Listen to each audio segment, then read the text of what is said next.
Gloria Guida, Serena Grandi, Lori del Santi, Laura Antonelli. Andiamo, chiede sopra Barbara Buscetta, non si è fatto una...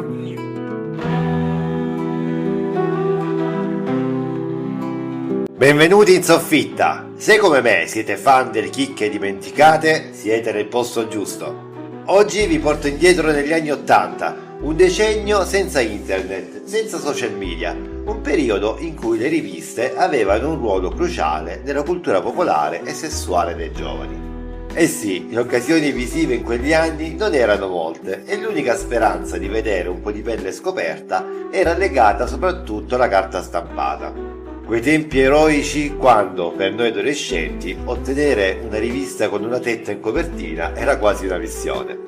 Ed è in questo scenario che si inserisce Scorpio, molto più di una semplice rivista a fumetti. Scorpio è stata una vera icona, una finestra sul mondo della sensualità che ha lasciato un'impronta indelebile nella cultura dell'epoca. Per gli adolescenti di allora, avere tra le mani una copia di Scorpio significava molto più che sfogliare storie a fumetti. Era un rito di passaggio, un piccolo atto di ribellione e un modo di esplorare un mondo altrimenti inaccessibile.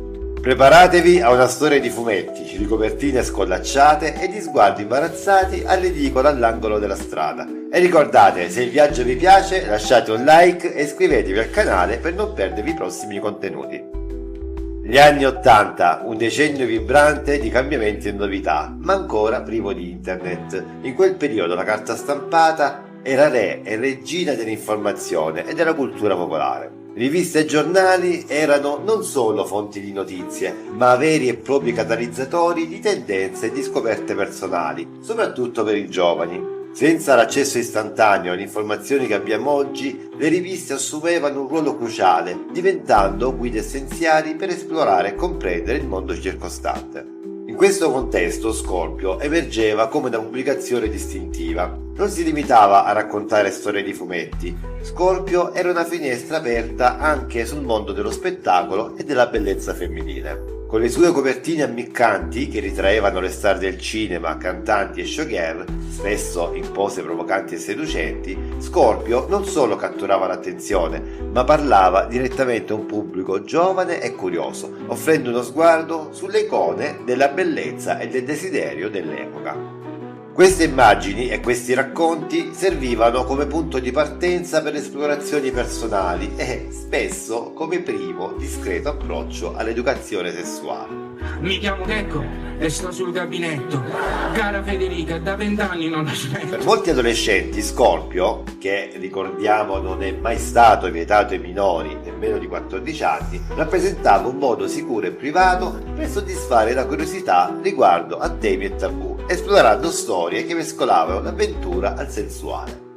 Ricordiamo infatti che oltre alle bellissime ragazze copertina c'erano anche le bellissime e provocanti donne di carta e inchiostro, come Amanda, Modesty Blaze, Barbara e tante altre.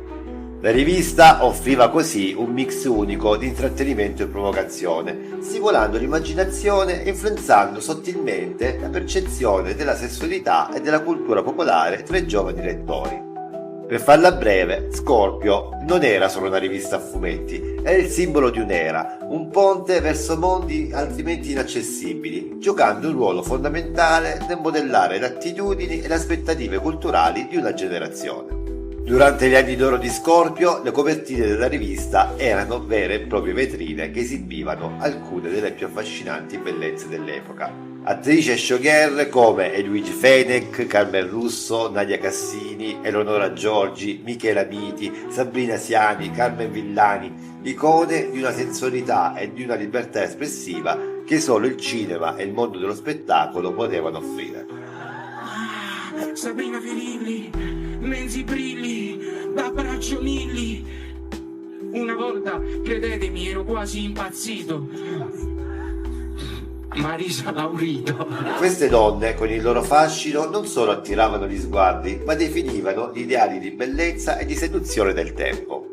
Le copertine di Scorpio, spesso caratterizzate da pose seducenti e outfit audaci, facevano sì che la rivista si distinguesse nettamente nelle edicole, catturando l'interesse non solo degli amanti dei fumetti, ma anche di chi era affascinato dalla e dal mondo dello spettacolo. La scelta di queste VIP non era casuale, era un chiaro segnale che Scorpio intendeva essere più di una semplice pubblicazione di intrattenimento, voleva essere un ponte tra il mondo del fumetto e quello più ampio della cultura pop, anche se all'epoca, per fortuna, ancora coincidevano. Però, come sappiamo, non c'è rosa senza spina e non mancavano comunque le piccole controversie quotidiane. Chi acquistava la rivista, anche solo per i meravigliosi fumetti, e credetemi che vi dico che erano i più belli del mondo, spesso si batteva in reazioni diverse da parte di chi li circondava. Ridicolante, con un sorrisetto complice, si guardava come fossi un piccolo maniaco, aggiungendo un velo di complicità e trasgressione al momento dell'acquisto. Cioè, della serie so cosa hai fatto o che cosa vuoi fare.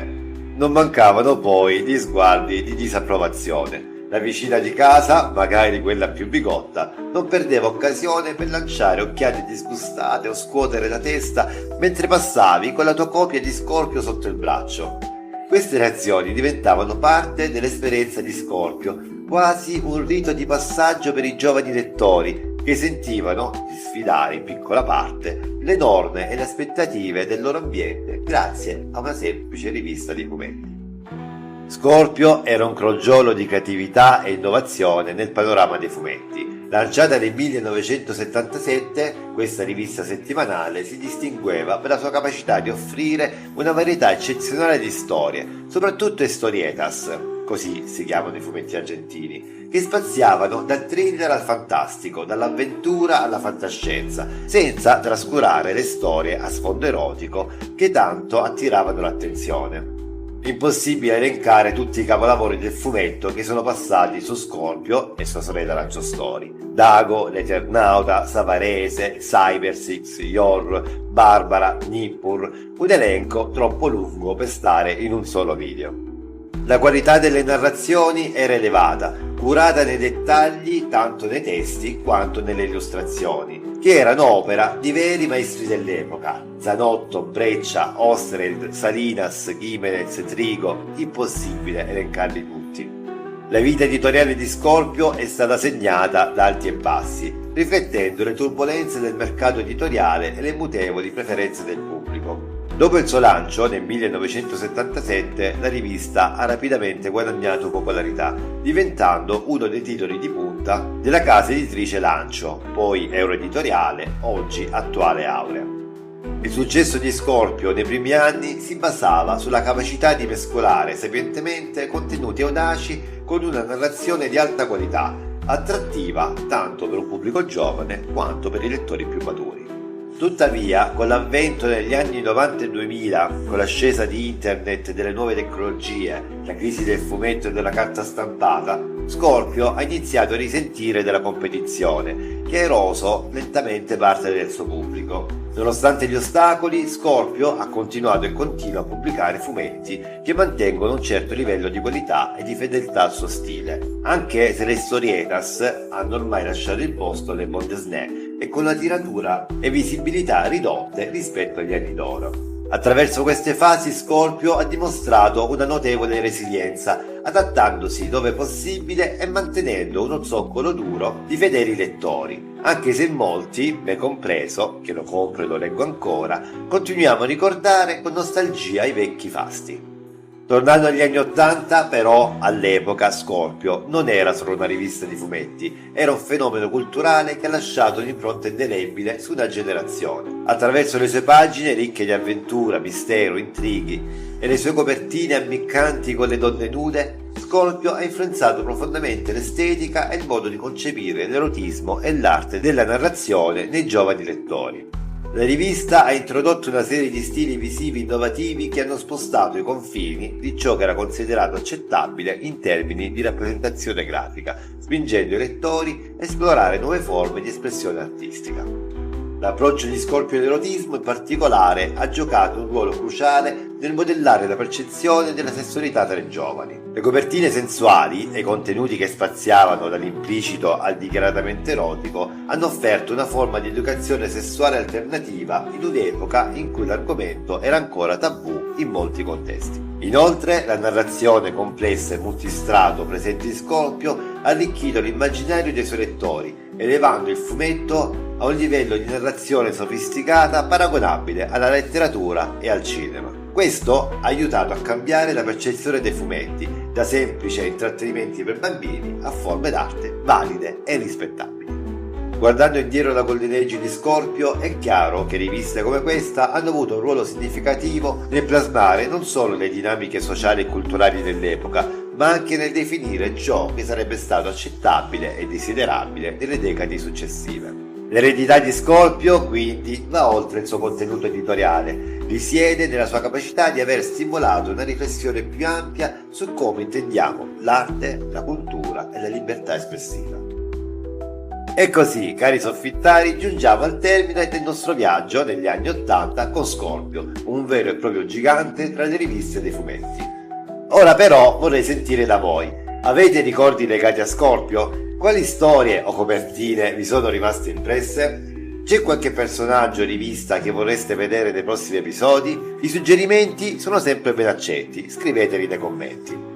Grazie per avermi seguito in questo episodio. Se vi è piaciuto, ricordatevi di iscrivervi al canale e di lasciare un like. E non dimenticate di attivare la campanella per non perdervi futuri episodi. Alla prossima!